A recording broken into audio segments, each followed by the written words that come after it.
اللهم صل على سيدنا محمد يا رب صل وسلم دائما ابدا على حبيبي. وہ آیتوں میں اللہ نے کیا فرمایا؟ الا المصلین.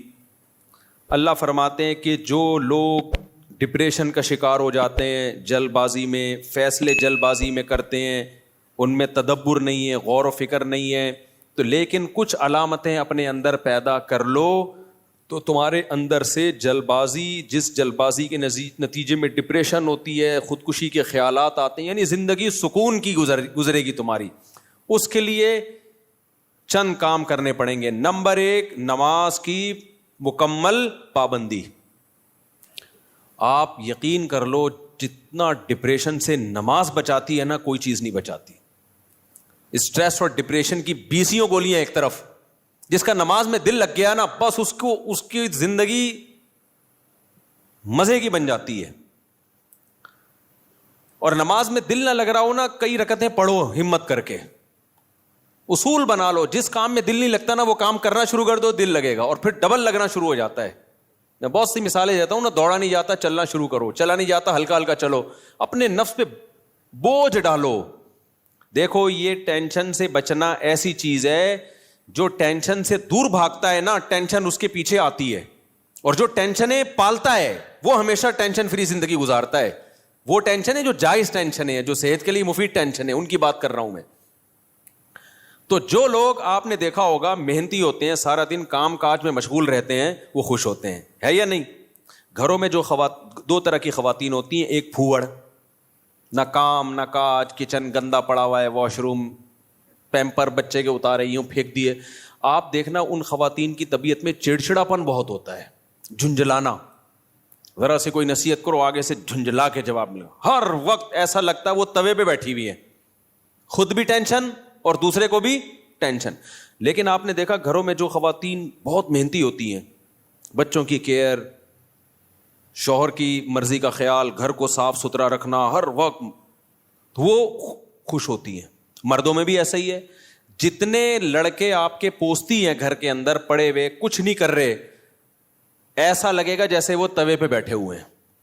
باپ کوئی نصیحت کرتا ہے، ایک دم کیا ہو جاتے ہیں، وہ ہائپر ہو جاتے ہیں. آپ لوگوں نے خود بھی نوٹ کی ہے نا یہ بات. وجہ کیا ہے کہ جو آدمی کام کاج کی ٹینشن نہیں لیتا نا، تو اللہ اس کو اسٹریس میں ڈال دیتے ہیں. جو محنت کے کام نہیں کرتا، اسٹریس میں ڈال دیتے ہیں اس کو، ہر وقت ٹینشن ہے، وہ چڑچڑاپن پیدا ہوتا ہے. اور جو محنتی ہوتے ہیں، صبح اٹھے ٹھک ٹھک ٹھک اپنے کام نمٹائے. میں اپنا بتا دوں، جس دن میں کوئی ٹاسک پوری کرتا ہوں کہ مجھے خیال ہوتا ہے آج میں نے یہ کام نمٹانا ہے، تو وہ نمٹا دیتا ہوں. خدا کی قسم ایسا سکون ملتا ہے نا کہ بیان نہیں کیا جا سکتا. وہ آپ بھی کر کے دیکھ لو. آپ ایک اسکیجول بناؤ کہ آج دن میں نے یہ سارے کام کرنے اور مغرب تک میں ان کاموں سے فارغ ہو جاؤں گا. دیکھو آپ کام کرنے کے بعد جب فراغت ہوگی، آپ کو ایسا سکون ملے گا کہ آپ کو سکون کے لیے کسی ٹیبلٹ کی ضرورت نہیں رہے گی. تو آج کل ڈپریشن اور اسٹریس کی جو بیماریاں پھیل رہی ہیں، اس کی ایک بہت بڑی وجہ بیکاری. بس ہر آدمی چاہتا ہے میں لائف کو انجوائے کروں، یوں کر کے بیٹھا رہوں، انجوائے کروں، پھر ٹک ٹاک دیکھتا رہے گا اور گھماتا رہے گا. دیکھ یہ والا دیکھ لیا، یہ والا دیکھ لیا. ہوتے لاشعوری طور پر وہ آپ کے دماغ کو اندر سے ڈیمیج کر رہا ہے، آپ کو پتہ بھی نہیں ہوتا. اس میں سیاسی خبریں آ رہی ہیں، کوئی دوسرے کو گالی، وہ اس کو گالی، وہ فلانا ایسا، وہ ڈمکانا ایسا، کارٹون بنا کے سیاسی لیڈروں کے مذاق. آپ کو پتہ نہیں ہوتا کہ یہ چیز آہستہ آہستہ آپ کے دماغ کو کیا کر رہی ہے، ہلکا ہلکا ڈیمیج. تو نماز انسان کے نا کا شیڈول بنا دیتی ہے. ہم نے جتنے بڑے لوگوں کو دیکھا ہے، وہ کیا کر رہے ہوتے ہیں، وہ اپنے ٹائمنگ کیسے فکس کرتے ہیں. کافر کیسے کرتا ہے، 8 بجے یہ کرنا ہے، 9 بجے یہ، 10 بجے یہ، شام 4 بجے یہ.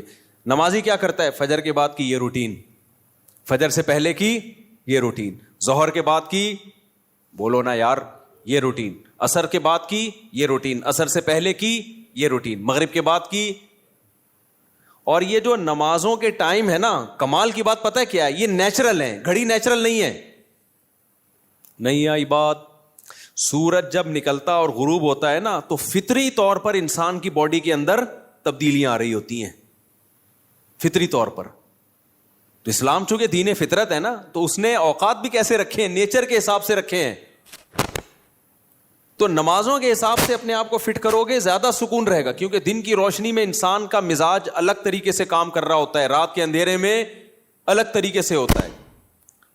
تو اللہ نے کیا فرمایا کہ الا المصلین الذین هم علی صلاتهم دائمون, یہ لوگ نمازوں میں پابندی کرتے ہیں. تو آج سے عزم کرو کسی قیمت پہ بھی نماز انشاءاللہ ضائع نہیں کریں گے. اور سب سے زیادہ سکون اللہ نے فجر کی نماز میں رکھا ہے. تھوڑی سی ٹینشن ہے بھائی, اٹھا لو, لیکن پڑھ کے جب سلام پھیرو گے نا آپ کو لگے گا یار آج تو ہٹو بچو ہو گیا ہے. ہمارے ایک دوست تھے, نمازی تھے لیکن اڑاتے بھی بہت تھے نماز, ہے نا.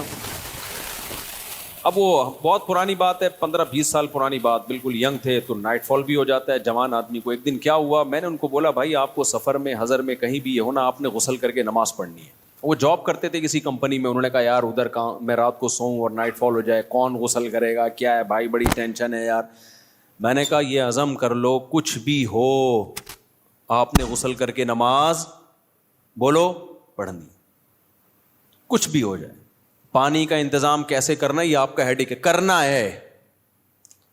تو اللہ انہیں جزائے خیر دے, انہوں نے ہماری وصیت پر عمل کیا. ایک دن پھر انہوں نے ہمیں بتایا کہ سردیاں تھیں, غسل فرض ہو گیا, صبح پریشان ہوں کہاں سے پانی لے کر آیا, کہیں جنگل منگل میں ہو گیا, کوئی پروجیکٹ ہوتا ہے نا, پانی لایا اور پھر کس طریقے سے میں نے بڑی ٹینشن میں سردی میں غسل کیا. کہتے ہیں خدا کی قسم اس کے بعد جو نماز پڑھی ہے, ان کے الفاظ ہیں, اتنا لطف اور اتنا مزہ آیا کہ اب میں آگے کہہ رہا ہوں ہٹو بچو ہو گیا. یہ ہٹو بچو ان کے نہیں تھے, یہ میرے الفاظ. اتنا مزہ آیا. تو انسان ٹینشن اٹھا کے جو کام کرتا ہے لطف اور مزہ بولو اسی میں ہے. چھٹی والے دن جب مزہ آتا ہے جب ورکنگ ڈیز کے بعد چھٹی آئے. روزانہ ہی اگر چھٹیاں ہوں تو مزہ آئے گا. ابے دیکھو سنڈے کو لوگوں کی چھٹی ہوتی ہے, ہم لوگ مدرسے میں تو جمعے کو ہوتی ہے. سنڈے کی چھٹی کا مزہ جب ہے جب منڈے کی چھٹی نہ ہو, اور ٹیوزڈے کی بھی نہ ہو, وینسڈے کی بھی نہ ہو, تھرسڈے کی بھی نہ ہو, فرائیڈے کی بھی نہ ہو, تب جا کے سنڈے کی چھٹی کا مزہ آتا ہے. لیکن اگر ہر دن سنڈے ہے تو پھر کوئی بھی دن سنڈے نہیں ہے. نہیں آئی نا, یہی تو مسئلہ ہے. تو کچھ کرنے کے بعد جب چھٹی ہوتی ہے تو مزہ ہوتا ہے. چھٹی چل رہی ہے پاگل ہو جائے گا آدمی. ہمیں یاد ہے پورے سال میں نا مدرسے میں ہماری 2 مہینے کی چھٹیاں ہوتی تھیں, اب بھی 2 مہینے کی ہوتی ہیں, لیکن طالب علمی کے دور میں تو بہت ٹف لائف تھی ہماری. پورا ہفتہ مدرسے میں رہنا پڑتا تھا ہمیں. ہم لوگ جمعرات کو عصر کی نماز کے بعد نکلتے تھے, چھٹی ہوتی تھی جمعرات کو, عصر کے بعد 1.5 سے 2 گھنٹے میں گھر پہنچے, رات ہو گئی, 1 ہفتے بعد پہنچے, اور اگلے دن عصر ہم نے مدرسے میں پڑھنی ہوتی تھی, تو چند گھنٹے کی چھٹی. یہ روٹین جب پورے سال ہوگی تو جب 2 مہینے کی چھٹیاں آنے والی ہوں گی تو خوشی سے کیا عالم ہوگا, کیا عالم ہوگا نا خوشی سے. تو ایسی خوشی ہوتی تھی یار ابھی 2 مہینے تک بالکل ہی ویلے ہونے والے ہم. اتنی خوشی ہوتی تھی کہ 1 مہینہ پہلے سے خوشی میں نیند اڑ جاتی تھی کہ چھٹی آنے والی ہے. لیکن اس روٹین کے بعد,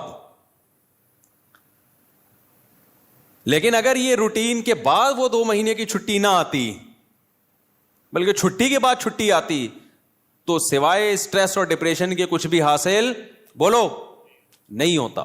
یہ میں پوری تقریر آپ کو سمجھانے کے لیے کر رہا ہوں کہ اپنے آپ کو پریشانیوں میں یعنی ورک کی ٹینشن میں, کاموں کی ٹینشنوں میں ڈالو گے تو سکون ملے گا, اور اگر صرف سکون کی خاطر فارغ رہنا سیکھو گے تو سکون نہیں ملے گا آپ کو. سکون ہمیشہ کام کے لوگوں کو ملتا ہے, خوش رہتے ہیں, بھاگتے دوڑتے لوگ ہمیشہ خوش رہتے ہیں. اور جو پڑے ہوئے ہیں ادھر گٹر کے ڈھکن پہ بیٹھ گئے, گپیں مارنا شروع کر دی جیسے کراچی کے لونڈے لپاڑے کرتے ہیں, یہی ہو رہا ہے. بیٹھے تو اٹھ ہی نہیں رہے, نہ نماز کے ٹائم پہ اٹھ کے جا رہے ہیں, کچھ بھی نہیں, بیٹھے ہیں. آپ کیا کر رہا ہے, پان سے ایک پیک نکال کے ادھر پھینکی, پھر اٹھ کے گھر گیا, وہاں تھوڑی سی ابا سے صلواتیں سنی, سو رہا ہے تو پھر ٹک ٹاک پہ لگ گیا, لگے پوری رات گزر گئی, پھر اپنی مرضی سے سو گیا, پھر اٹھ گیا, پھر جب سوتے سوتے تھک گیا تو اڑ گیا, تھک گیا تو کیا ہو گیا, اڑ گیا. اب کیا کریں, وہی کریں جو کل کیا تھا, دوبارہ سے اسی ڈھکن پہ جا کے بیٹھو. ہو سکتا ہے 2-4 بے وقوف ابھی بھی وہیں بیٹھے ہوئے ہو, پھر دوبارہ ڈھکن پہ جا. گٹر کے ڈھکن تو جو چوری ہونے سے بچ گئے ہیں نا, وہ یہی والے ڈھکن ہیں جن پہ لوگ آ کے بیٹھتے ہیں. باقی تو سارے چوری ہو گئے. اب حضرت مفتی تقی عثمانی صاحب کی عمر ماشاءاللہ کافی ہو گئی ہے, لیکن صحت عمر کے لحاظ سے بہت اچھی, حالانکہ اتنی بزی اور اتنی ٹف لائف گزاری ہے انہوں نے. 8 گھنٹے مطالعہ کا معمول رہا ہے ایک دور میں, لیکن ہم جب بھی حضرت سے ملتے ہیں حضرت خوش طبع ہیں, تو حضرت بہت خوش مزاج ہیں. حالانکہ اتنا مصروف آدمی تو دیکھنے میں لگتا ہے خوش مزاج ہو ہی نہیں سکتا. جتنے میں نے دیکھے نا مصروف, میرے شیخ حضرت مفتی رشید احمد صاحب بہت بزی رہتے تھے. حضرت تو اتنے بزی تھے, حضرت فرماتے تھے کہ اپنی زندگی کا شیڈول ایسا بنانا چاہیے کہ ایک بوتل میں پانی بھرا ہوا ہے, بوتل میں کیا ہے, پانی بھرا ہوا, اور ڈھکن لگا دیا آپ نے. اب اس میں ایک قطرہ پانی جب جائے گا جب پرانا ایک قطرہ نکلے گا. بات سمجھ میں آ رہی ہے؟ ایک قطرے کی بھی جگہ نہیں ہے. ایک قطرہ جب اس میں جائے گا جب ایک قطرہ پہلے سے اس میں نکالا جائے گا. تو فرمایا اگر یہ قطرہ زیادہ قیمتی ہے تو پرانے قطرے کو نکالو, اس قطرے کو ڈالو. یہ قطرہ پرانے قطرے سے زیادہ قیمتی نہیں ہے تو اسی کو رہنے دو, لیکن ہوگا, ریپلیس ہی ہوگا, نیا آئے گا, پرانا نکلے گا. تو فرماتے تھے کہ اپنے زندگی, اپنے جو 24 گھنٹے کے اوقات کو اس طرح سے بوتل میں پانی کی طرح بھر دو کہ اب آپ کوئی اگر کام کرنا چاہتے ہو تو پرانا کوئی کام ڈسٹرب ہوگا تو پھر نیا کام ہوگا. نہیں آئی بات میرا خیال. جیسے ابھی جو روٹین چل رہی ہے نا پبلک کی, وہی کیا چل رہی ہے, کوئی بھی نیا کام کرنا چاہیں تو کر سکتے ہیں, کیونکہ پرانا کوئی کام کوئی کر ہی نہیں رہے. 10 کام مزید شروع کر سکتے ہیں کیونکہ فارغ ہی فارغ ہیں. جبکہ ہمارے حضرت کا کیا تھا کہ حضرت نے اگر کوئی نیا کام کرنا ہے نا, کوئی بھی, جیسے کسی کتاب کا مطالعہ کرنا ہے تو پہلے سے جو کام ہو رہا ہے نا اس کا ناغہ کرنا پڑے گا. تو پھر اس میں کمپیئر کیا جائے گا کہ پرانا کام زیادہ قیمتی ہے یا نیا کام.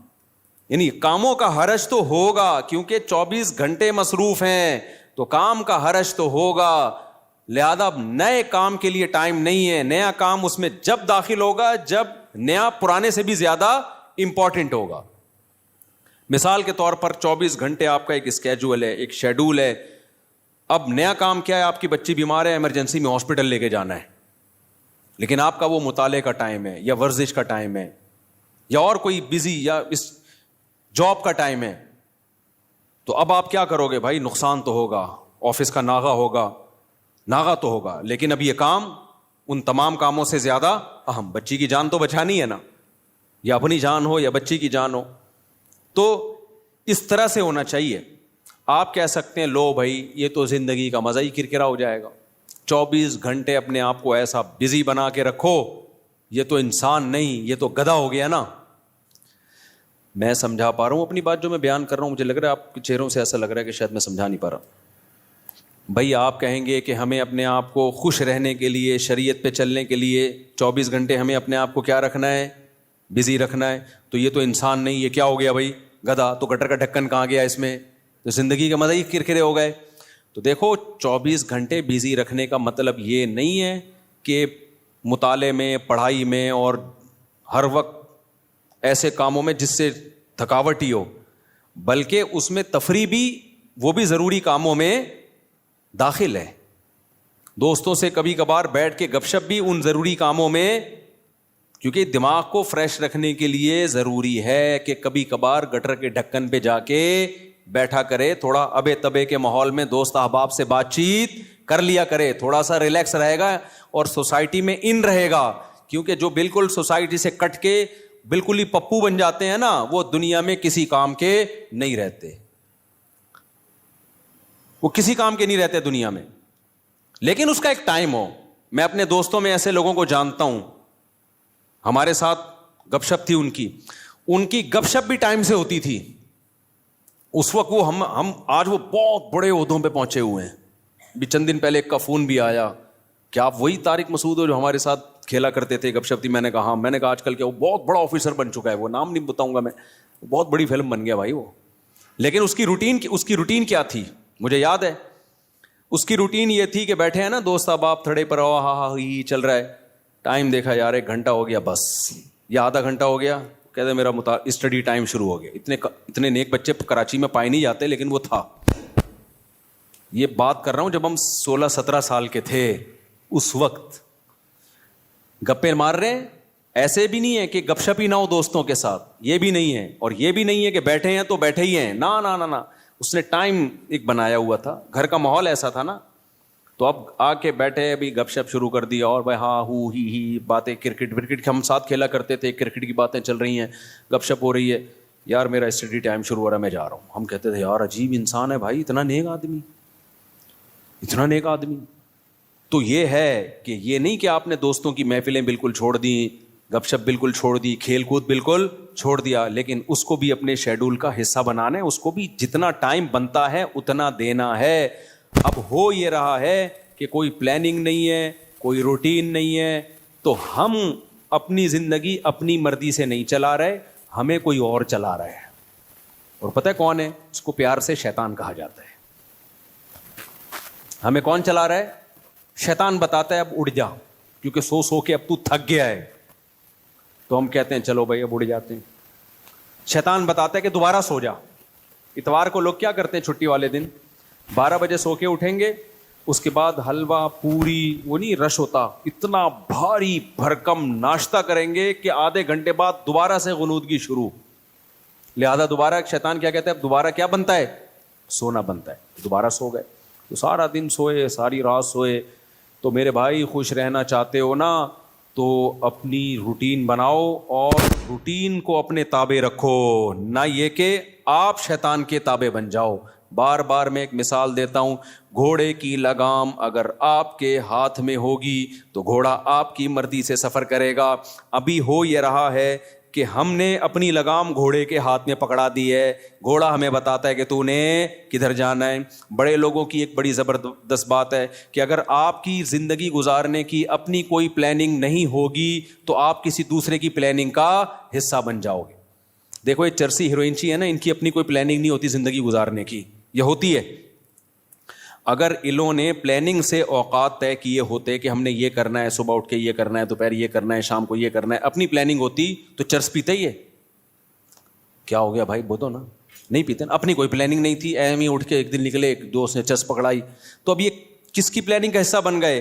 چرس اور ہیروئن کے جو اسمگلر ہیں نا, ان کی پلاننگ تھی ہم نے پیسہ کمانا ہے, تو وہ کروڑ پتی بن گئے کیونکہ ان کی کوئی پلاننگ نہیں تھی. تو یہ لوگ ان کی پلاننگ کا حصہ بن کے انہوں نے اپنا بیڑا غرق کر دیا, ان کو ارب پتی بنا دیا. ہر دفعہ ایسا ہی ہوتا ہے. آپ کی اپنی پلاننگ نہیں ہے کہ میں نے کتنی دیر فیس بک پہ بیٹھنا ہے, کتنی دیر یوٹیوب پہ بیٹھنا ہے, بس آپ نے بیٹھ گئے تو کوئی پلاننگ نہیں ہے.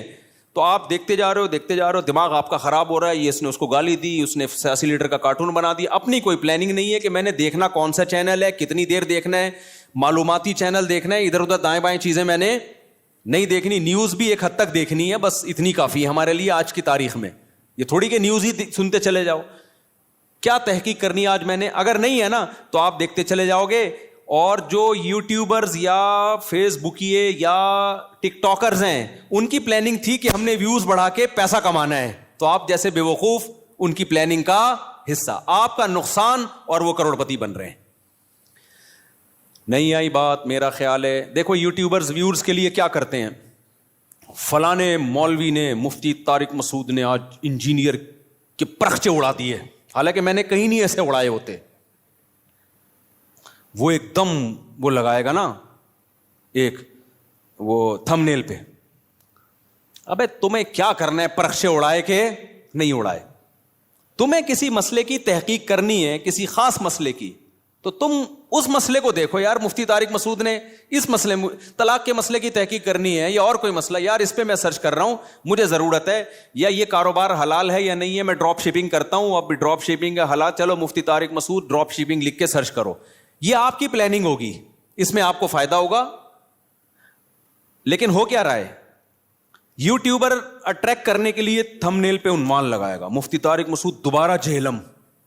کل ایسا ہی ہوا, میرے سامنے آتا ہے, میں نہیں دیکھتا کہ یار میں, حالانکہ میں دیکھ سکتا ہوں نا کہ کیا کہا ہے بھائی اس نے. کل ایک میرے سامنے سے ویڈیو گزری, اس پہ لکھا مفتی طارق مسعود دوبارہ جہلم پہنچ گئے. میں کراچی میں بیٹھ کے دیکھ رہا ہوں, میرا بھی دل چاہ رہا تھا نا میں کلک کروں. کیا خیال ہے یار میرے بارے میں جھوٹ کیوں بولا, کیا بولا, لیکن میں نہیں کیا کلک. میں نے کہا وہ بے وقوف ہے, ہم تھوڑی بے وقوف ہیں بھائی, ہمیں پتہ ہے جھوٹ ہے, جھوٹ آگے ہو سکتا ہے اندر جو مضمون ہو وہ یہ ہو کہ جانا چاہ رہے تھے لیکن نہیں گئے, ہو سکتا ہے یہ لکھا ہوا اس نے, یہ لکھا ہوا ہو, لیکن سچ لکھا ہے جھوٹ لکھا ہے, میں کیا کروں گا, میرا تو ٹائم ویسٹ ہوگا نا, میں کام کی چیز دیکھوں نا. لیکن میں نے جس ویوز دیکھے پبلک کا رجحان دیکھنے کے لیے کہ پتہ نہیں کتنے ویوز آئے ہوئے تھے اس پہ, اور جا کے لے کے کمنٹس میں گالیاں دی ہوں گی لوگوں نے کہ بھائی کیا کر رہا ہے, جھوٹ کیوں بول رہا ہے. لیکن آپ کی جب اپنی کوئی پلاننگ نہیں ہوتی تو آپ دوسروں کی پلاننگ کا حصہ بن جاتے. اب یوٹیوبر کی پلاننگ تھی ویورز کے ذریعے پیسے کمانے, اس کو پتا ہے ایسا عنوان لگائیں گے تو دھڑ دھڑ ویوز آئیں گے, آپ کا ٹائم ویسٹ ہو رہا ہے. آپ نے جب دیکھا پہنچے تو ہیں نہیں, ٹھیک ہے نا, ایسی جھوٹ بولا ہوا اس نے, اس کے پیسے بن رہے ہیں اور آپ کا ٹائم ویسٹ, اور آپ ڈپریشن میں, پھر زبان گندی کر کے گالیاں کمنٹس میں الگ.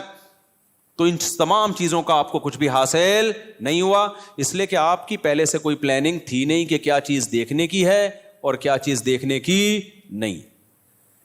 آپ کی تھی نہیں, بس آپ نے جا کے. تو اصول یاد رکھو, آپ کی اپنا لائف اسٹائل نہیں ہوگا تو آپ ہمیشہ دوسرے کے لائف کا حصہ بن جاؤ, اس کی ترقی کا حصہ بن جاؤ گے. کیونکہ دیکھو شیطان ہر وقت پلاننگ میں لگا ہوا ہے. یا تو ہوتا نا شیطان بھی پلاننگ نہ کر رہا ہوتا, ہم بھی پلاننگ نہ کرتے, تو نہ ہمیں کوئی نقصان ہوتا نہ شیطان کو کوئی فائدہ ہوتا, نہ ہمیں فائدہ ہوتا نہ نقصان ہوتا. لیکن ہو یہ رہا ہے کہ ہم اگر پلاننگ نہیں کرتے تو ہماری پلاننگ کون کر دیتا ہے, شیطان. وہ اس نے بنا کے بیٹھا ہوتا ہے, فارغ ترین آدمی ہے تو اس کو اب اس کام میں لگاؤ, ٹھیک ہے نا. تو یہ بہت اہم بات ہے. تو اپنے جو لائف اسٹائل کو چینج کریں, ان میں اس کی معمولات کی ابتدا کہاں سے ہوگی, نماز سے. سمجھتے ہوگے نہیں سمجھتے, ابتدا کہاں سے ہوگی یار, سب سے پہلے کیا کرنا ہے, نماز ٹھیک کرنی ہے. اب شیطان دوسرا حملہ کرے گا آپ کے اوپر, شیطان سے بڑی فلم اس کائنات میں پیدا نہیں ہوئی ہے. شیطان کہے گا ٹھیک ہے پہلے نماز تو شروع کر لے, پھر باقی چیزیں چرس بعد میں چھوڑ دینا. اور یہ جو گٹر کے ڈھکن پر پوری رات بیٹھا رہتا ہے, یا انٹرنیٹ پر 6 گھنٹے بیٹھا رہتا ہے, ہر وقت ٹک ٹاک پہ بیٹھا رہتا ہے, یہ اگلے اسٹیپ میں. پہلے نماز, تو نہ نماز صحیح ہوگی نہ اگلا اسٹیپ شروع ہوگا. یہ ایسا ہی ہے جیسے ہم کہتے تھے ہفتے کے دن سے ہم پڑھائی شروع کریں گے, 1 جنوری اگلے سال کی 1 جنوری سے. وہ 1 جنوری کبھی آتی ہے, یا 1 محرم کبھی آتا ہے, وہ کبھی بھی نہیں آئے گا. جب جنوری آئے گی نا, آپ بولو کہ اسلامی سال سے کروں نا, 1 محرم سے کروں گا, میں مسلمان ہوں, میں انگریز تھوڑی ہوں. نہ وہ 1 محرم کبھی آئے گا نہ وہ 1 جنوری. حافظوں کو نا پہلا پارا بہت پکا یاد ہوتا ہے, پتہ ہے کیوں؟ حافظوں کو جوش اٹھتا ہے, یار کچا ہوتا جا رہا ہے, اب دوبارہ سے یاد کرو. تو پہلے پارے سے شروع کرتے ہیں, اس کے بعد جوش ٹھنڈا ہو جاتا ہے, پھر بھولنا شروع کر دیتے ہیں, پھر ناغے کرتے ہیں. پھر کئی دنوں کے بعد خیال ہوتا ہے یار قرآن بھولتا جا رہا ہوں, دوبارہ شروع کرو, پھر پہلا پارا. تو پہلا پکا ہو جاتا ہے, باقی سارا ایسے کہ ایسے ہی رہتا. تو اس لیے پلاننگ میں یہ ہو کہ سب سے پہلے نماز کو مضبوط کرنا ہے, لیکن یہ نہ ہو کہ جب تک نماز ٹھیک نہیں ہوگی باقی چیزیں ٹھیک نہیں ہیں. سب چیزوں کو ایک ساتھ ٹھیک کرنا ہے, سمجھ رہے ہو؟ جس نے یہ کیا نا پہلے یہ پھر وہ, تو نہ یہ ہوگا اور نہ وہ ہوگا. اور ہر کام میں ایکسیلنسی پیدا کرنے کی کوشش تو کرنا ہے, لیکن اگر نہ ہو تو اس کام کو چھوڑنا نہیں ہے, گرتے پڑتے کرنا ہے. آپ نے نیت کر لی, جیسے نمازی بننا چاہتے ہو نا, تو نیت کرنی پڑے گی میں 40 دن تکبیر اولیٰ سے نماز پڑھوں گا, ایک نماز بھی میں 40 دن تک تکبیر اولیٰ سے نہیں چھوڑوں گا. یہ ہے ایکسیلنسی. لیکن اب کیا ہوگا, 2-4 دن کے بعد تھوڑا جوش ہلکا ہوا, ایک دن تکبیر تحریمہ کا ناغہ ہو گیا, تکبیر اولیٰ کا ناغہ ہو گیا, یا نماز کا ناغہ ہو گیا. شیطان کہے گا تیرے بس کا نہیں ہے, اب نہیں ہو سکتا. شیطان سے بولو میں نے ریکارڈ تو بنانا ہی نہیں ہے بھائی, ہو گیا نا دوبارہ سے شروع کر دوں میں, کیا خیال ہے؟ کیونکہ یہ انسان کے ساتھ ہوتا ہے, بہت مشکل ہے بھائی بالکل ایک دم سے ایکوریٹ ہو جانا. گرتے پڑتے ہی لوگ اللہ کی طرف جاتے ہیں. اگر سارے ایک دم سیدھے چلنا شروع ہو جاتے تو یہ حدیث پھر کیوں ہوتی کہ نبی صلی اللہ علیہ وسلم نے فرمایا, اللہ تعالیٰ فرماتے ہیں من تقرب الی شبرا تقربت الیہ باعا, جو ایک بالش میری طرف چل کے آتا ہے میں ایک ہاتھ اس کی طرف چل کے جاتا ہوں, اور جو میری طرف چل کے آتا ہے اتیتہ ہرولا, میں اس کی طرف دوڑ کے جاتا ہوں. یہ حدیث ہے ہی یہ سمجھانے کے لیے کہ آپ پہل تو کرو, آنا تو شروع ہو, گرتے پڑتے ہی آؤ. کچھ آپ کرو گے, کچھ کون کرے گا, کچھ اللہ کرے گا. تو کیا کرنا ہے بھائی؟ اپنے شیڈول کو، اپنے اسکیجول کو تبدیل کرنے کے لیے سب سے پہلے ابتدا کہاں سے کرنی ہے؟ نماز سے. بھائی اب زندگی میں نماز کبھی بھی نہیں چھوٹے گی. اب نماز میں اپنے آپ کو پابند کرنے کے لیے چند چیزیں ہیں. سب سے پہلا کام کیا کرنا ہے؟ ایک دم سے قضائے عمری شروع نہ کرو، زیادہ بوجھ ہو جائے گا. قضائے عمری تو پڑھنا لازم ہے، لیکن پہلے تھوڑا سا اپنے آپ کو ادا نمازوں کا عادی بنا لو. 40 دن تو بناؤ نا کم از کم عادی، پھر اس کے بعد قضائے عمری شروع کرو. ایک دم سے زیادہ بوجھ آ گیا تو نہ ادھر کے رہو گے نہ ادھر کے رہو گے. ایک دم سے نا ایک دم امام مہدی بننے کی کوشش کرتے ہیں لوگ، ایسے ایک دم صوفی بنے گا جا رہا ہے، قضائے عمری بھی چل رہی ہے ساتھ ساتھ. آج لگتا ہے کہ بس یہ کہاں پہنچ گیا ہے. وہ بخار ہوتا ہے چند دنوں میں وہ کافور ہو جاتا ہے، اڑ جاتا ہے وہ. تو نماز کا عادی بنانے کے لیے کرنا کیا ہے؟ اپنے اوپر کوئی جرمانہ رکھنا ہے، سزا رکھنی ہے. بھائی مجھ سے اگر فجر کی نماز چھوٹ گئی تو اس دن ناشتہ بولو نہیں کروں گا. ناشتہ اسی دن ہوگا جس دن فجر کی نماز ہوگی. سزا دو اپنے آپ کو. حکیم اختر صاحب رحمہ اللہ تعالیٰ فرمایا کرتے تھے یہ کتنی بڑی بے غیرتی ہے کہ اللہ نے کہا تھا نماز پڑھو فجر کی، آپ اللہ کا حکم آپ سے اتنا سا پورا نہیں ہوا اور صبح پراٹھے کھانے کے لیے ناشتے پہ بیٹھ جاتے. کتنی بڑی بے غیرتی ہے نا کہ اللہ کی نعمتوں سے تو پھوڑنے کے لیے آ جاتے ہیں، بس جو اللہ نے کام لگایا وہ ہو نہیں رہا. تو غیرت کا تقاضا بھی ہے، فجر گئی تو ناشتہ بھی گیا. اے اللہ اب ہمارے منہ سے تو نوالا اترے گا نہیں. کتنا مزہ آتا ہے صبح ناشتہ کرنے میں نا. آپ کو نہیں آتا، مجھے تو بہت آتا ہے. خیر کتنا لطف ملتا ہے جب بھوک لگ رہی ہو اور انسان مزے کا ناشتہ کرے. تو یہ اللہ ہم سے کام بہت کم لیتا ہے، نعمتیں ہمیں بہت زیادہ دیتا ہے. اور اس فجر پڑھنے میں بھی ہمارا ہی فائدہ ہے، سکون ہمیں ہی مل رہا ہے، صحت بھی اچھی ہوتی ہے، جلدی اٹھنے میں آکسیجن ملتی ہے. اور صبح کی جو دھوپ ہے نا، یہ جو ٹھنڈی دھوپ ہوتی ہے صبح کی، سرخ دھوپ، یہ وائٹامن ڈی بہت تیزی سے بڑھاتی ہے باڈی میں لگی. دھوپ ویسے بھی وٹامن ڈی بڑھاتی ہے چاہے دوپہر کی دھوپ ہی ہو، لیکن جو صبح کی دھوپ ہے جب سورج سرخ ہوتا ہے، یہ والی دھوپ بہت زیادہ آپ کی باڈی کو مضبوط کرتی ہے، ہڈیوں کو مضبوط کرتی ہے. تو ہمارا ہی فائدہ اس میں. تو اپنے آپ کو نماز کا پابند بنانے کے لیے کیا کرنا ہے بھائی؟ فجر چھوٹ گئی ناشتہ گیا، ظہر چھوٹ گئی تو کچھ پیسے رکھ لو. ہر آدمی اپنے حساب سے پیسے رکھے کہ اتنے پیسے میں. اب میں یہ نہیں کہوں گا کہ ظہر چھوٹ گئی تو لنچ بھی گیا، کیونکہ سزا اتنی دے انسان جتنی افورڈ کر پائے، ورنہ ہوگا یہ کہ آپ نہ سزا پہ عمل کرو گے نہ نماز. بہت زیادہ سزا دینا بھی ٹھیک نہیں ہے. اب مثال کے طور پر آپ نے کہا کہ فجر گئی تو میں اپنی گردن ہی اڑا دوں گا، تو کون اڑائے گا بھائی؟ خام خب وہ بات کرو نا جو پاسبل ہے. یا فجر ہو گئی تو اپنے آپ کو فجر گئی تو سگریٹ سے جلاؤں گا اپنے آپ کو، تو سزا اتنی جو افورڈ. یا فجر گئی تو 10 لاکھ روپے صدقہ کروں گا، ایسا نہیں ہوتا. نہ 10 لاکھ صدقہ کرے گا بھائی، اتنا نیک ہوتا تو پڑھ ہی نہ لیتا.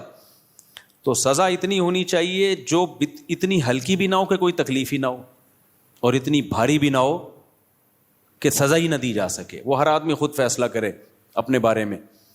تو اور نبی صلی اللہ علیہ وسلم نے ارشاد فرمایا، دیکھو اسلام میں جتنی فضیلت نماز کی ہے کسی حکم کی اتنی فضیلت نہیں ہے. آپ صلی اللہ علیہ وسلم نے فرمایا، دیکھو قیامت کے دن جب اللہ کا دربار لگے گا، ہم دنیا میں جب کوئی بڑی مجلس ہوتی ہے تو ایسی محفل میں جہاں کوئی حاکم وزیر اعظم آیا ہوا ہو، ہر ایک کی کوشش ہوتی ہے آگے. ڈاکٹر ذاکر نائک کا جب پروگرام، کتنے لوگ یار ہمیں آگے سیٹ مل جائے، ہمیں آگے سیٹ مل جائے.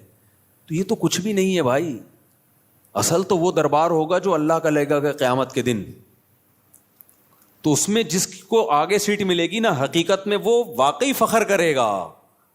تو نبی صلی اللہ علیہ وسلم نے فرمایا اس دن آگے کا ٹکٹ کس کو ملے گا؟ حدیث کا مفہوم بیان کر رہا ہوں کہ نمازوں میں جو سب سے آگے ہوا کرتے تھے، اگلی صف میں ہوا کرتے تھے، کیونکہ اللہ کا ایک دربار دنیا میں لگتا ہے جس میں اللہ نظر نہیں آتا ہمیں، بس ایمان لائے ہیں بھائی اللہ کا دربار ہے، تو وہ غیب ہے. تو اس میں جو آگے آگے ہوگا، تو جب سچی مچی کا دربار لگے گا جس میں اللہ موجود ہوگا، تو نبی صلی اللہ علیہ وسلم نے فرمایا جو صف میں سب سے آگے ہوتے تھے قیامت کے دن بھی وہ اللہ کے ہاں سب سے آگے ہوں گے, اور جو صفوں میں جتنا پیچھے ہوتے تھے قیامت کے دن بھی وہ صفوں میں اتنا پیچھے ہوں گے. کچھ لوگوں کی عادت ہوتی ہے ایک رکعت نکالنا فرض ہے. ہمارے محلے میں ایک صاحب ہوا کرتے تھے, فجر میں لازمی ایک رکعت نکلتی تھی ان کی. اچھا فجر 5 بجے ہو رہی ہے تو وہ 5:05 پہ آ رہے ہیں. ہم ان سے کہتے تھے یار ایک رکعت کیوں نکالتے ہو, تھوڑا 2 منٹ پہلے آ جاؤ. کہتے یار اصل میں رات کو نیند پوری نہیں ہوتی. پھر جب نماز 5:15 پہ ہوئی تو بھی ایک رکعت نکل رہی ہے. یہ ایک بیماری ہے, میں آپ کو بتا رہا ہوں بھائی. اب تو 15 منٹ زیادہ مل گئے نا, تو زیادہ مل کے ان کی نیند اسی حساب سے آگے جا رہی ہے. حتیٰ کہ سردیوں میں جب 6:45 پہ نماز ہو رہی ہے پھر بھی ایک رکعت نکل رہی ہے. تو یہ جو آزار ہوتے ہیں نا کہ یوں ہو رہا ہے, بھائی جس نے پڑھنی ہوتی ہے وہ آ جاتا ہے, نہیں پڑھنی ہوتی, جس کی ایک رکعت نکلنی ہے وہ ایک ہی نکلتی رہے گی قیامت تک. جس کی 2 رکعت نکلنی ہے, اتحیات والے بھی ہوتے ہیں, اتحیات میں آ رہے ہوتے ہیں, وہ ہمیشہ آپ دیکھنا اتحیات میں ہی ہوں گے. اور کچھ ایسے ہوتے ہیں جماعت ہی پوری نکلتی ہے ان کی, وہ ہمیشہ سلام پھیرنے کے بعد تشریف لا رہے ہوں گے, بولے گا ابے یار یہ کیا ہو گیا. تو اور کچھ ایسے ہیں جنہوں نے پڑھنی نہیں ہے. تو جب میں اور آپ کوشش کریں گے نماز کی پابندی کی, تو بھائی تکبیر اولیٰ کی پابندی کے ساتھ صفے اول میں, کیونکہ نبی کی جو بشارتیں آپ صلی اللہ علیہ وسلم نے صف اول کے لیے دی ہیں وہ دوسری صف کے لیے اور آخری صف کے لیے نہیں ہیں. آپ صلی اللہ علیہ وسلم نے فرمایا لوگوں کو اگر پتہ چل جائے کہ صف اول میں کتنا ثواب ملتا ہے تو اتنی لڑائیاں ہوں کہ قرآن اندازی کی نوبت آئے. پورا محلہ, وہ جو اجر ملے گا نا قیامت کے دن, جو پروٹوکول ملے گا اللہ کے دربار میں, وہ لوگ اپنی آنکھوں سے دیکھ لینا, وہ قیامت کا منظر اللہ دکھا دیں کہ صف اول والے آج کہاں ہیں. تو نبی نے فرمایا محلے والوں میں جھگڑا ہوگا, ہر آدمی کہے گا تیرے باپ کی سیٹ ہے جو آگے پہلے سے بیٹھا ہوا ہے. صحیح ہے نا, ہر آدمی جھگڑا کرے گا, ابے تیرے باپ کی جگہ ہے جو میں بیٹھوں گا یہاں پہ, وہ کہے گا میں بیٹھوں گا. اتنی لڑائیاں ہوں گی کہ فیصلہ کس سے کیا جائے گا, قرعہ ڈالا جائے گا. آج تو کہ ہمیں اپنی آنکھوں سے دیکھ نہیں رہے, لہذا ایسے پوستیوں کی طرح رڑتے آتے ہیں, وہ بالکل پیچھے بیٹھے. آگے جگہ بھی ہوتی ہے تو کوشش کرتے ہیں پیچھے ہی کھڑے رہیں, کیونکہ تاکہ نکلنے میں آسانی ہو, سلام امام پھیرے اور فوراً بھاگ سکیں ہم. تو وجہ اس کی ہے کہ بھائی اللہ فرماتے ہیں فلا تعلم نفس ما اخفی لهم من قرۃ اعین, کسی نفس کو خبر نہیں ہے ہم نے اپنے نیک بندوں کے لیے آنکھوں کی ٹھنڈک کا کیسا سامان چھپا کے رکھا ہے. تو جو نیک بندوں کے لیے آنکھوں کی ٹھنڈک کا اللہ نے سامان چھپایا ہے, اللہ وہ اگر دکھا دے تو میرے بھائی پھر ہمیں ان تقریروں کی ضرورت نہیں رہے گی. ہم میں سے ہر شخص کوشش کرے گا نماز میں پہلے سے آئے. اچھا جن کو پہلے آنے کی عادت ہوتی ہے نا, ان کو پھر سکون ہی نہیں ملتا بعد میں آنے سے. ہم اپنی مسجد میں دیکھ رہا ہوں, مجھے یہاں 18 سال ہو گئے, 18 سال ہو گئے مجھے یہاں پہ. تو میں 18 سال سے جن کو دیکھ رہا ہوں نا 10 منٹ پہلے آتے ہیں وہ نماز میں, آج بھی وہ نماز میں 10 منٹ پہلے آتے ہیں. حالانکہ وہ بوڑھے ہو گئے, ہارٹ کے مسائل, شوگر کے مسائل, 20 بیماریاں, بے ساکھیوں سے آ رہے ہوں گے, لیکن آئیں گے 10 منٹ پہلے ہی. کیوں؟ وہ کہتے ہیں یار یہ کیسی نماز ہے, سکون تو جب ہی ملتا ہے پہلے سے آگے بیٹھو, سنتیں آرام سے پڑھو. ایسے بھی یہاں بزرگ تھے جو گھٹنے جواب دے گئے لیکن آ رہے ہیں 15, انتقال ہو گیا ان کا, اللہ مغفرت فرمائے. پھر جب میں ان کی عیادت کے لیے گھر گیا تو کہتے ہیں بھائی مفتی صاحب بس اتنی دعا کرو کہ جو مسجد کی جماعت ہے نا وہ نہ, کیونکہ ساری زندگی ہم نے صف اول میں نماز پڑھی ہے, اب کوئی غم نہیں ہے سوائے اس کے کہ مسجد کی جماعت چھوٹ گئی ہم سے, مسجد کی ہم سے جماعت چھوٹ گئی. تو یہ نشہ ہے میرے بھائی, سمجھ رہے ہو, صف اول میں نماز پڑھنے کا کیا ہے, یہ نشہ ہے, جس کو لگ جائے وہ بڑھاپے میں بھی نہیں چھوٹتا. ہمارے حضرت مفتی رشید احمد صاحب بھی بہت زیادہ تکبیر اولیٰ کے پابند تھے, آخری عمر میں ان کے بھی کو بھی ظاہر ہے ایک ایج ہوتی ہے. تو جب وہ نیچے آتے تھے نا نماز پڑھنے کے لیے اتنا خوش ہوتے تھے, کہتے تھے یہ اللہ کا اتنا بڑا فضل ہے کہ نماز نہیں چھوٹ رہی مجھ سے.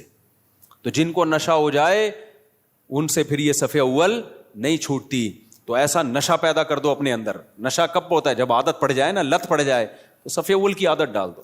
رمضان میں ہم دیکھتے ہیں جن کو تراویح میں صف اول میں تراویح پڑھنے کی عادت ہے نا, 15 منٹ پہلے آئیں گے, اپنا رومال بچھایا بیٹھ گئے وہاں. کیوں؟ کہتے ہیں یار مزہ ہی نہیں ہے پیچھے کھڑے ہو کے نماز پڑھنے کا. اور یہ لوگ زیادہ سکون سے نماز پڑھ لیتے ہیں. اور جو کنفیوز ہوتے ہیں آج پڑھنی ہے کہ نہیں پڑھنی, تو وہ آئے گا پہلے بیٹھے گا, پیچھے وضو میں بیٹھا رہے گا, نلکا کھول کے ہاتھ صاف کرتا رہے گا ایسے, پھر کوئی باتیں کرے گا, پھر پیچھے ٹیک لگا کے بیٹھ جائے گا. چلو 2-4 رکعتیں نکل جائیں کیا ہیں, پھر ایک آدھ رکعت میں رکوع میں جب امام جائے گا تو شامل ہو جائے گا, تو اس سے آپ کا دل ہی نہیں لگے گا نماز میں.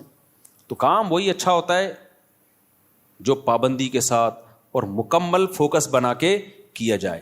نبی صلی اللہ علیہ وسلم نے ہر چیز میں احسان کا حکم دیا. پتہ ہے آپ کو احسان پتہ ہے کسے کہتے ہیں؟ ایکسیلنسی. جو کام کرو خاندانی طریقے سے کرو. ہم جو بھی کام کرتے ہیں پتہ ہی نہیں چل رہا ہوتا کہ کرنا چاہتا بھی ہے کہ نہیں چاہتا. وہ شادی والی بات ہے, نہیں کرو بھائی دوسری شادی, کرنا ہے تو پھر کرو خاندانی طریقے سے, پھر ایسی کی تیسی. کل بھی ایک کیس آیا نا, اصل میں کیس ہی یہی آ رہے ہیں آج کل, کیا کریں. کیس آیا کہ وہ شادی کر لی ہے, اب اس پہ دباؤ ڈال رہے ہیں طلاق دے دو طلاق دے دو, اور وہ لڑکی والے اس کے سر پہ دوسری کو دے دو. تو میں نے کہا کرنا ہی نہیں تھا جب دم نہیں تھا, جو کر لیا تو بولا جاؤ تمہاری ایسی. اب میں نے کہا اگر ڈر گیا نا, کنفیوز ہو گیا یار دوسری کو چھوڑوں نہیں چھوڑوں, میں نے کہا اس سے ڈپریشن میں جائے گا.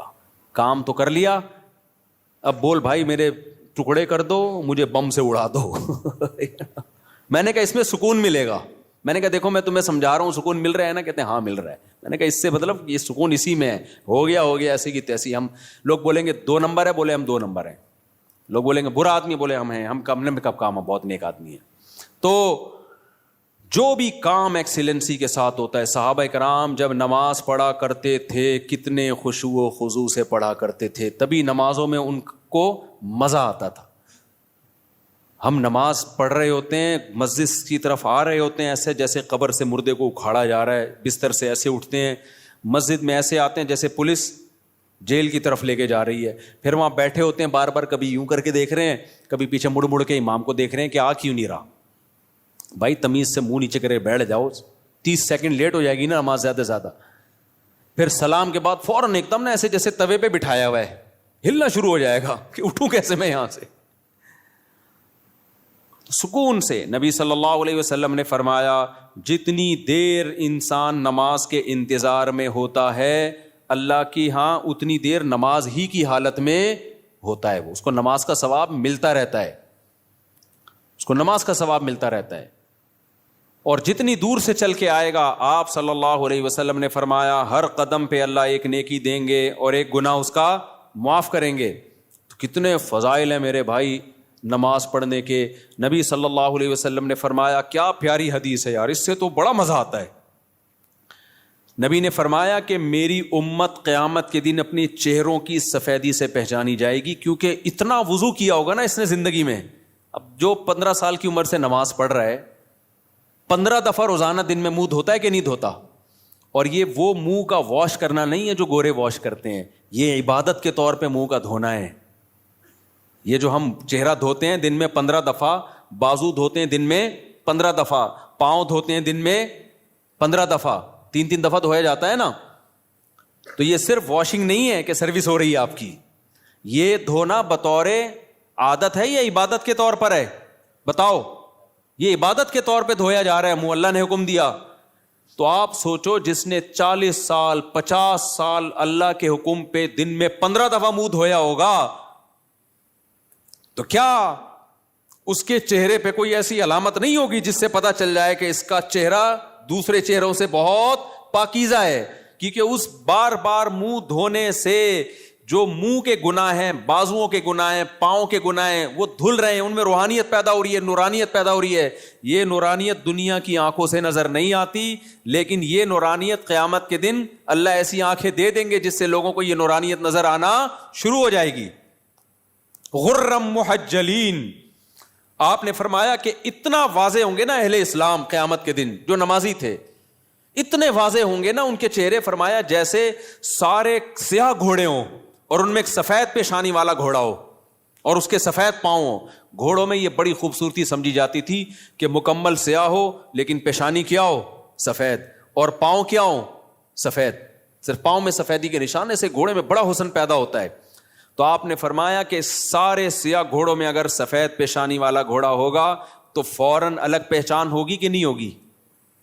ہے بھائی ایک گھوڑے ہیں, اب آپ کا گھوڑا ان گھوڑوں میں مکس ہو گیا, سب کے کلر تو آپ جا کے غور سے دیکھو گے, لیکن آپ کا گھوڑا سفید پیشانی والا تھا, باقی سارے کالے, فوراً پہچان جاؤ گے بھائی یہ کس کا گھوڑا ہے؟ یہ میرا. تو نبی نے فرمایا میں اپنے امتیوں کو پہچاننے میں کوئی کنفیوژن نہیں ہوگی، کیونکہ وضو کی کثرت کی وجہ سے سب کے چہرے نورانی ہوں گے، سفید ہوں گے، سب کے بازو کیا ہوں گے؟ نورانی اور سفید. جتنا ایریا وضو میں کور ہوتا ہے نا سارا سفید ہوگا. سفید کا مطلب نور نکل رہا ہوگا اس سے، نورانی چہرے ہوں گے. تو یہ ہلکی چیز نہیں ہے بھائی نماز کا قائم کرنا. شاعر اسلام میں سے دیکھو، ہر مذہب کا کوئی خاص نشان ہوتا ہے جس سے پتہ چل جاتا ہے یہ آدمی اس مذہب سے بلونگ کرتا ہے. ہوتا ہے کہ نہیں ہوتا؟ ہندو عورتوں کے یہاں کیا ہوتی ہے؟ بولو. ٹیکا بندیا ہوتی ہے نا. تو جس عورت کی ہوتی ہے ہمیں فوراً پتہ چل جاتا ہے یہ کیا ہے بھائی. منہ سے بولنے پر گورنمنٹ نے پابندی لگائی ہے تو ٹھیک ہے بھائی. جس خاتون کے یہاں ٹیکا ہوتا ہے 99% چانس ہوتا ہے کہ یہ کیا ہے؟ ہندو ہے، ہندوؤں کا کلچر ہے. یہاں سلیب لٹکا ہوا ہے تو فوراً پتہ چل جاتا ہے بھائی یہ کیا ہے؟ یہ عیسائی ہے. خاص علامات ہوتی ہیں ان کی. اور اسی طرح یہودیوں کی ایک خاص کیپ ہوتی ہے، اتنی سی کیپ یہاں رکھی ہوئی ہوتی ہے. ماشاءاللہ داڑیاں تو ایک اچھا کام کرتے ہیں، بڑی داڑھی رکھتے ہیں. چھوٹی سی یہاں کیپ ہوگی، خاص ڈریس ہوتا ہے ان کا. پہلے تو ہمیں یہودی کہیں نظر ہی نہیں آئے تھے کراچی میں. اب دنیا میں ٹریولنگ ہوتی ہے تو بہت سارے، میں تو بعض دفعہ دم کروانے جانے لگا تھا. میں نے کہا لگ رہا ہے بخاری کے کوئی استاذ بیٹھے ہوئے ہیں. اتنے داڑھی کی وجہ سے ویسے چہرہ تو نورانی ہو ہی جاتا ہے. اتنی بڑی بڑی داڑھی امریکہ میں اور کینیڈا میں، تو جاپان میں بھی میں نے دیکھے.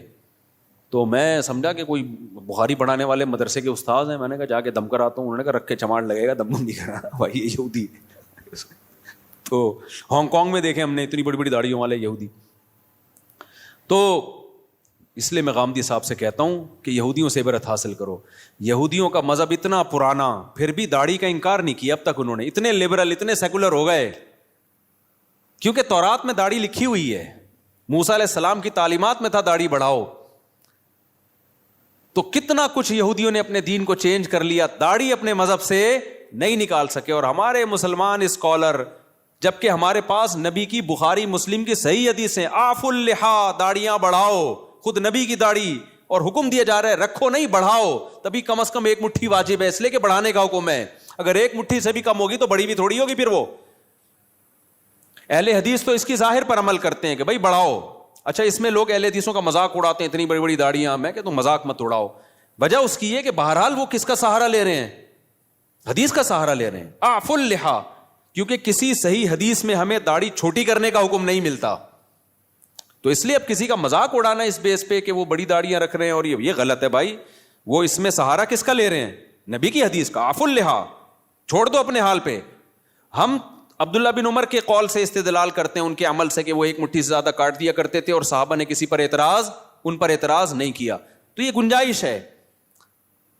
تو لیکن نص تو ہے نا بہرحال ان کے پاس. تو اس میں مذاق نہیں بنتا کہ آپ مذاق اڑانا شروع کر دیں یا کسی کی نیت پہ شک کرنا شروع کر دیں. بہرحال اسلام میں حکم داڑھی کاٹنے کا نہیں ہے، کس کا ہے؟ بڑھانے کا. تو حامدی صاحب نے کیا کیا؟ انکار کر دیا کہ ایکچولی کلچر تھا. بھائی کلچر تھا تو نبی آرڈر کیوں دے رہے ہیں؟ نبی ان کا کلچر تو عربوں کا کھجور کھانا بھی تھا، تو آپ نے کھجور کھانے کے آرڈر دیے ہیں؟ کہ عربوں کا کلچر تھا لنگی پہننے کا، آپ نے کہیں لنگی کا آرڈر دیا ہمیں؟ عربوں کا کلچر تھا گدھے کی سواری کا، تو آپ نے آرڈر دیا ہمیں گدھے کی سواری کرو؟ بھائی بطور مذہب اور بطور دین کے داڑھی بڑھانے کا آپ نے حکم دیا ہے، کیونکہ آپ نے فرمایا 10 چیزیں پیغمبروں کی فطرت ہیں. تو فطرت کی مخالفت تغییر خلق اللہ کہلاتی ہے. ان میں داڑھی بڑھانا، مونچھیں گھٹانا، بغلوں کے بال صاف کرنا. تو کیا بغلوں کے بال صاف کرنا آپشنل ہے؟ کیا کرو نہ کرو آپ کی مرضی؟ نہ کاٹنے پڑیں گے آپ کو. ناخن کاٹنا، یہ سب ایک ہی حدیث کا حصہ ہیں. تو جیسے ناخن کاٹنا واجب ہے، آپشنل نہیں ہے. بغلوں کے بال صاف کرنا اس حدیث کی روشنی میں واجب ہے، آپشنل نہیں ہے. بول دو نا، مجھے شک ہونے لگتا ہے کہ بڑھائی بھی ہوں گی. زیر ناف بال صاف کرنا واجب ہے، آپشنل نہیں ہے. تو اسی حدیث میں بھائی داڑھی بڑھانے کا حکم دیا جا رہا ہے، تو وہ کیسے آپشنل ہو گیا؟ اس کا کلچر، نبی کلچر بیان کرنے کے لیے تھوڑی آئے ہیں. نبی کیا بیان کرنے کے لیے آئے ہیں؟ حدیث، اللہ کا حکم بیان کرنے کے لیے آئے ہیں. تو جب تک اس کے خلاف کوئی دلیل نہ ہو اس کو اللہ کا آرڈر اور اللہ کا حکم ہی سمجھا جائے گا. تو یہودیوں نے اپنے مذہب سے داڑھی نہیں نکالی، تو یہ مذہب کا آرڈر. سکھوں سے عبرت حاصل کرو. جب میں کینیڈا کے ایئرپورٹ پہ اترا ہوں مجھے اتنی بڑی بڑی داڑھیوں والے سردار نظر آئے، حالانکہ ایئرپورٹ پہ وہ جاب کر رہے ہیں، کوئی مینیجر ہے، کوئی پائلٹ ہے، داڑھی سب نے رکھی 99 جو میرا تجزیہ غلط بھی ہو سکتا ہے، کیونکہ ہو سکتا ہے جنہوں نے داڑھی کاٹی ہوئی مجھے پتہ ہی نہ چل رہا ہو کہ یہ سکھ ہے یا کچھ اور، لیکن انہوں نے رکھی ہوئی ہیں، وہ اپنے مذہب کو نہیں چھوڑتے. شرم سے ڈوب مرنے کا مقام ہے میرے بھائی، پھر ہم لوگ کے لیے کیا خیال ہے؟ اور غامدی صاحب نے تو انکار ہی کر دیا. تو ہمارے تو پیغمبر دیکھو یوسف علیہ السلام سے زیادہ کوئی خوبصورت تھا، لیکن آپ کی بھی کیا تھی؟ داڑھی. اور جمال میں سب سے زیادہ جمال اللہ نے، حسن الگ چیز ہے، جمال الگ چیز. حسن میں سب سے بڑا درجہ یوسف علیہ السلام کا، لیکن جمال جو حسن کے سے اوپر کی چیز ہے، وہ جمال سب سے زیادہ اس کائنات میں نبی صلی اللہ علیہ وسلم کو اللہ نے دیا ہے، اور یہ حدیث سے ثابت ہے. لیکن آپ صلی اللہ علیہ وسلم کی بھی داڑھی تھی. اس لیے میں غامدی صاحب اور ان کے فالوور سے کہتا ہوں کہ آپ سے نہیں رکھی جا رہی، آپ توبہ استغفار کر لو، لیکن انکار مت کرو بھائی. آپ تحریف دین جو ہے یہ زیادہ بڑا جرم ہے، تو اور ہمت کر کے رکھ لو. کیا جا رہا ہے یار؟ خیر، تو کہاں سے کہاں بات چلی گئی، کیا بات کر رہا تھا میں؟ ہاں، میں کہہ رہا تھا اسلام کے شعائر ہوتے ہیں نا، جیسے ہندوؤں کا ایک خاص شعار ہے، سکھوں کا ایک خاص شعار ہے، داڑھی ہوتی ہے، پگڑی ہوتی ہے، یہ ان کا شعار ہے. عیسائیوں کا سلیب ہے. تو مسلمانوں کا شعار کیا ہے؟ مسلمانوں کا شعار کوئی خاص لباس نہیں ہے. شاعر اسلام میں سب سے بڑی چیز ہے نماز، کہ 5 ٹائم مسلمان مسجد میں حاضری دیتا ہے. یہ دنیا میں کوئی مذہب اپنے عبادت گاہوں میں 5 ٹائم حاضری دیتا ہے؟ ہندو ہفتے میں 1 بار، باقی انہوں نے چھوٹے چھوٹے بھگوان گھر میں ہی رکھے ہوئے ہیں. صحیح ہے نا، وہ ان کی روزانہ عبادت کریں، صبح شام کریں، یہ ان کا ہیڈک ہے. لیکن واحد ایک اسلام مذہب ہے جو آپ کو عبادت خانے میں کتنی دفعہ بلاتا ہے؟ 5 بار. تو مسلمان اپنی روٹین میں 5 ٹائم، تو یہ 5 ٹائم ایسی چیز ہے عبادت جو چھپنے والی نہیں ہے. آپ کسی غیر مسلم کے ساتھ رہو گے، اس کو 1-2 دن میں پتہ چل جائے گا بھائی ان کے تو 5 ٹائم اوقات ہیں، یہ تو ہر تھوڑی دیر کے بعد ان کو نماز کے لیے جانا ہوتا ہے. تو یہ شاعر ہے، اس سے پتہ چلے گا کہ آپ مسلمان ہو یا کافر ہو. صحابہ کے دور میں اسی سے پتہ چلتا تھا. دیکھو نبی صلی اللہ علیہ وسلم نے جب دعوت دی نا عرب کے قبائل کو، تو بہت سے قبائل مسلمان ہو گئے، بہت سے مسلمان نہیں ہوئے. تو پھر آپ نے جہاد شروع کیا. تو حدیث میں آتا ہے، کیونکہ کوئی معاہدہ تو تھا نہیں نا، جنگ تھی، تو آپ صلی اللہ علیہ وسلم لشکر لے کے جاتے، اس علاقے کے قریب پڑاؤ ڈالتے کہ ابھی ہم نے اس پہ حملہ کرنا ہے. تو دیکھتے کہ فجر کی اذان کی آواز آتی ہے کہ نہیں آتی. اگر فجر کی اذان کی آواز آئی، اس کا مطلب یہ کیا ہے؟ مسلمان ہیں، چھوڑ دو. اذان کی آواز نہیں آئی، بھائی یہ اسلام قبول ہی نہیں کیا.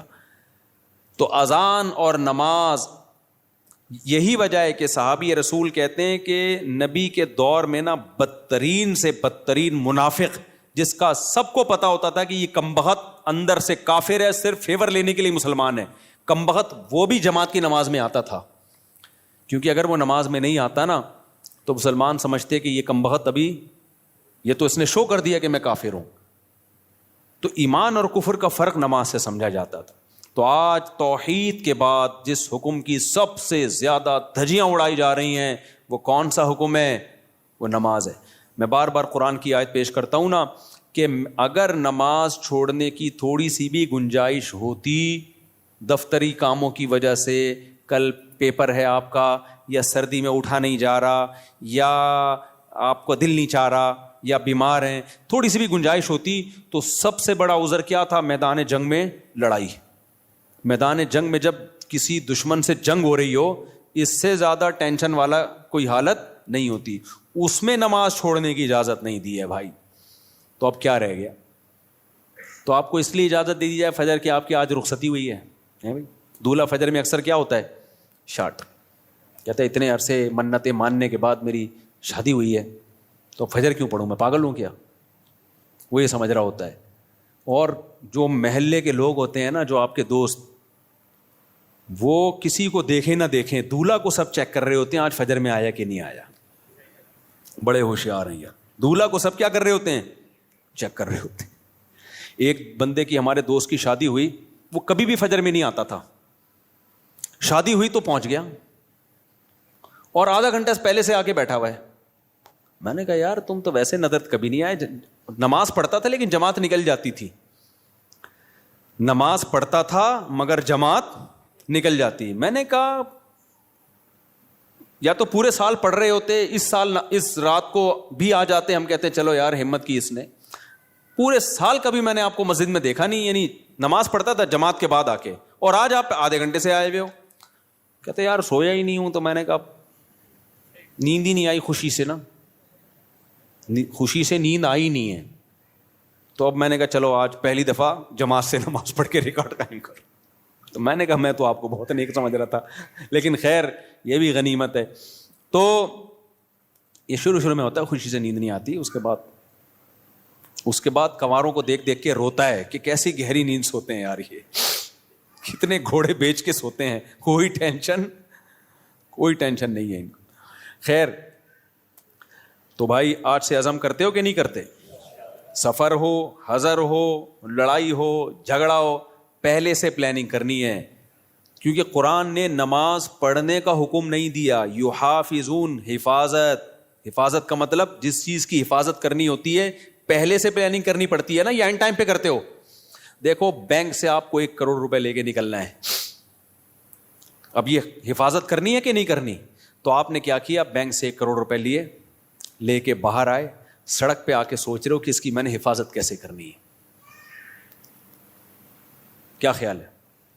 کیونکہ آپ نے سن لیا تھا کہ 1 کروڑ روپے کی ہم نے حفاظت کرنی ہے, لہذا نکالے, باہر نکلے, اور ابھی شاپر میں پڑے ہوئے. اب آپ کہہ رہے ہو یار میں حفاظت اس کی کرنی ہے, میں نے پلاننگ کرنی ہے. ہو جائے گی حفاظت, کیونکہ ڈاکو پہلے سے پلاننگ کر چکا ہوگا. کہ کچھ بے وقوف ایسے ہوتے ہیں جو پیسے لے کے نکلتے ہیں, نکلنے کے بعد سوچ رہے ہوتے ہیں ان کو کہاں رکھنا ہے ہم نے. تو ایسے لوگوں کی حماقت سے ڈاکو فائدہ اٹھاتے ہیں. تو آپ نے جب حفاظت کرنی ہوتی ہے تو پلاننگ پہلے سے, یار 1 کروڑ کا چیک کے کیش لے کے نکلنا ہے میں نے, تو پہلے سے سوچو کہاں سے نکلوں, کن کو ساتھ لے کے جاؤں, کون سا شاپر ہوگا, بلیک کلر کا شاپر ہوگا, اور اس شاپر میں جوتے ہوں گے, اور جوتے کے اوپر ٹوپیاں ہوں گی, اور مسواکیں ہوں گی, اور خود بھی دھوتی بنیان, تاکہ دیکھنے میں لگے کہ یہ بھیک مانگنے گیا تھا بینک میں, دھکے دے کے نکال دیا گیا اس کو. ہمارے ایک دوست ہیں دبئی میں, ارب پتی تاجر ہے نا, وہ ڈائمنڈ کا بڑا بزنس ہے. وہ لوگ ڈائمنڈ لے کر آتے ہیں افریقہ سے, افریقہ میں ڈائمنڈ نکلتا ہے نا, وہاں بڑی لڑائی ہے, اتنے سے ڈائمنڈ کروڑوں روپے کا ہوتا ہے. میں نے کہا لاتے کیسے ہو؟ کہتے ہیں بھائی بڑی محنت کرنی پڑتی ہے, ہم جاتے ہیں, حالانکہ اتنا بڑا تاجر ہے وہ دبئی میں, اس کی بہت, میں نے جا کے دیکھا اس کا بزنس نا. تو کہتے ہیں ہم ایسے جاتے ہیں افریقہ کے جہاں پر یہ ڈائمنڈ نکلتا ہے نا, ہم دھوتی پہنتے ہیں, اوپر پھٹا ہوا بنیان, ایسے لگتا ہے کہ بیچارے کو 2 ٹائم سے کھانے کو روٹی نہیں ملی. کہہ رہے ہیں ایسے جا رہے ہوتے ہیں خرامہ بالکل غریبوں والا, لوگ سلام کر رہے ہوتے ہیں, ہو سکتا ہے کوئی 5 روپے ڈال دیتا ہو جیب میں, یار یہ میری طرف سے, منہ بھی ایسا بناتے ہیں کہ لگے کہ کبھی کھانے کو ملا ہی نہیں ہے اس کو. اور کہتے ہیں جو اگلا ہوتا ہے نا, جو ہمیں ڈائمنڈ دیتا ہے, وہ بھی ایسا ہی ہوتا ہے. اسے دیکھ کے بھی کوئی یہ نہیں کہہ سکتا کہ اس کی دھوتی میں ڈائمنڈ رکھا ہوا ہے. ایسے کہتے ہیں پارسل ہوتا ہے, وہاں سے آتا ہے, یہاں سے لیا کسی کو. کیونکہ اگر یہ جائیں نا لینڈ کروزر میں بیٹھ کے 3 پیس سوٹ اور ٹائی میں, تو ڈاکوؤں کو پتہ چل جائے گا کہ یہاں خربوزے خریدنے نہیں آیا ہے. صحیح ہے نا؟ تو پلاننگ پہلے سے کرنی پڑتی ہے جب چیز قیمتی ہوتی ہے. بینک سے پیسے لینے تو پہلے سے پلاننگ, یار یہ کیش اماؤنٹ لے کے نکلوں گا کیسے, میں کون سے راستے سے جانا ہے, کس گاڑی میں جانا ہے. اور سونے کے تاجر جو میرے جاننے والے ہیں وہ ایسے ہی کرتے ہیں, وہ کہتے ہیں ہم پھٹپٹی سی بائک, اب ایسا نہ ہو ڈاکو پھٹپٹی بائکوں کو لوٹنا شروع کر دیں اس چکر میں. کہہ رہے ہم جب زیادہ گولڈ لے کے جاتے ہیں ایسی پٹپٹی سی بائک ہوتی ہے, اور بالکل ہی ایسے ہولیا ہوتا ہے, جا رہے ہوتے ہیں, کوئی بھی نہیں روکتا ہمیں. تو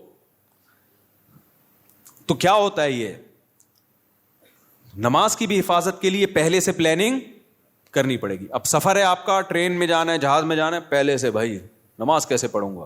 اب جیسے میرا سفر ہوتا ہے نا, تو میں کیا کرتا ہوں, عصر کی نماز اگر ایئرپورٹ پہ ہے, مجھے پتا ہے مغرب جہاز میں ہوگی, تو بھائی جہاز میں وضو کرنا بڑا مسئلہ ہے, تو واش روم سے پہلے فارغ ہو جاؤ, عصر کا وضو مغرب میں چلانا ہے.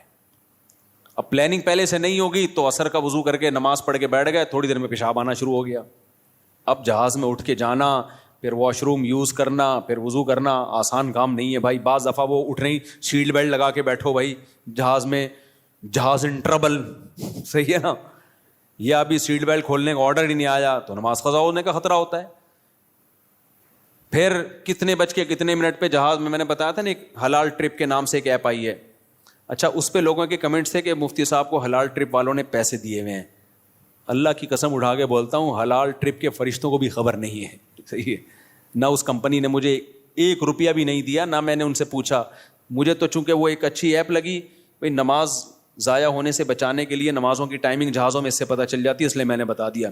تو اگر وہ مجھ سے ایگریمنٹ کرتے نا تو میں تو اناؤنسمنٹ کرتا ہی نہیں پھر, کیونکہ پھر میرے اوپر سوالیہ نشان ہوتا, میرا اپنا ضمیر ملامت کرتا, بھائی تو پیسوں کے چکر میں لوگوں کو گائیڈ کر رہا ہے, نماز کا منجن بیچ رہا ہے تو نماز کے نام پہ. تو چونکہ کوئی ایسا کوئی ایگریمنٹ ہی نہیں ہے تو میں نے فائدے کی چیز ہے. اور بھی بہت ساری ایپ ہوں گی, یہ ایپ مجھے لگی بہتر ہے.